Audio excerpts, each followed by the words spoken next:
In 1945, a German woman named Erna Bielhardt was arrested by Soviet soldiers on charges that she had been a concentration camp supervisor. The place in question was Stutthof, one of the cruelest detention centers of the Third Reich, where thousands of people suffered indescribable pain and met their end. The following year, Bielhardt, along with other women who also held various positions in the field, were brought to trial to determine her degree of responsibility. As witnesses filed past and gave their version of events, the public was stunned. It seemed incredible that women so young and harmless-looking should have committed crimes so savage that they would chill the blood of the most reckless. However, Bielhardt stressed over and over again that she had nothing to do with the crimes, that she had never hit anyone, much less murdered prisoners. In fact, according to her, she was just as shocked as the rest of the room to hear about the torture. Camp survivors confirmed these facts, although the court was not entirely convinced. For Bielhardt, it was a matter of life and death. Within a few hours, the judges would decide the fate of each defendant, and would make it known whether he was to be hanged or imprisoned. Do not move from your screen, because in the next few minutes we will tell you everything about the trial of the Stutthof guards. The Stutthof concentration camp was the first to be established outside the borders of Germany during World War II.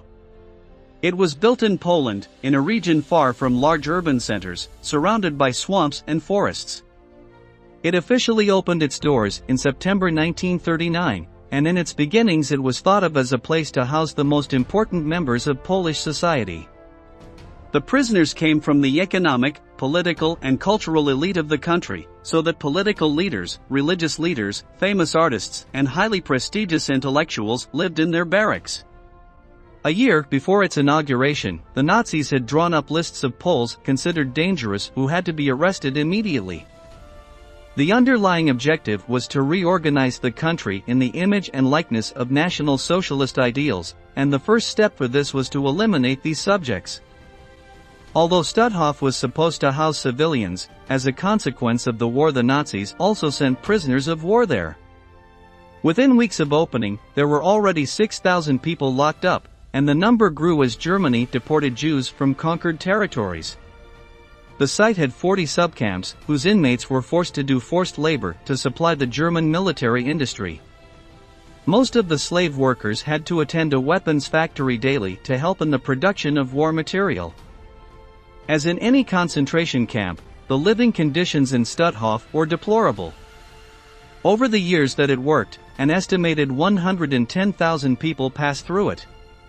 More than half of that total died from the spread of diseases such as typhus, or from lack of basic food. Those who were weakened by hunger were selected by the guards to die in the gas chambers, since they were not fit for forced tasks. Most of those executed in this way were Jewish women and children, who spent their last seconds of life inhaling the Zyklon B poison.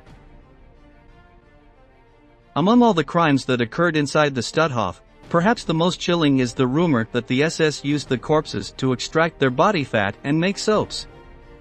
Although this was never fully confirmed, it has been proven that the Nazis in the camp subjected the inmates to terrible torture. At the beginning of 1945, when the Third Reich was on the verge of defeat, the leaders of Stutthof organized the evacuation of the camp.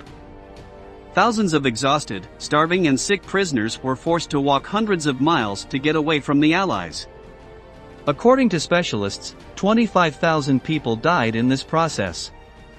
When the Soviets liberated the camp on May 9, 1945, they found no more than 100 survivors, those who hid from the Nazis to avoid forced marches. Following the surrender of Germany, the Allies rounded up what few Stutthof personnel they could find. There were 72 SS officers and 6 female supervisors. In 1946 the trial began, and the survivors declared the torture to which they had been subjected by the Nazi women. They were Jenny Barkmann, Elizabeth Becker, Wanda Klaff, Eva Paradis, Gerda Steinhardt and Erna Bielhardt, who we told you about at the beginning of the video. Those who witnessed the sessions later stated that the defendants did not seem interested in what was said about them. In fact, Barkmann was seen absently fixing her hair, smiling and flirting with the guards who were watching her. The only one who was nervous was Erna Bielhardt, who said the following: I was affiliated with the National Socialist Party since 1933. I liked the Führer's idea that we would be a dominant nation, but I never liked my job. The prisoners were tormented too much. I had to look the other way. In fact, she resigned 6 weeks after being appointed camp supervisor, after which she dedicated herself to tending wounded soldiers. After much doubt, the judges decided to spare her life and sentence her to 5 years in prison. The case of the other women, however, was very different, since the witnesses assured that they were in charge of selecting those who would die in the gas chambers. One of them, Wanda Klaff, proudly acknowledged it. "I am very intelligent and I have always been brilliant in my work. I beat at least 2 prisoners a day." One survivor stated the following about defendant Ava Paradis: "Once, she ordered a group of inmates to strip naked in the middle of the snow, and she showered us with ice-cold water. If any of them moved, she would beat us up." The evidence was abundant and the brutality evident, so the court sentenced the 5 Stutthof supervisors to death by hanging. The date of the executions was set for July 4, 1946, and the place chosen was a hill near the city of Gdansk, in Poland. That day, a crowd of 20,000 people gathered to witness the death of the monsters that had caused so much pain.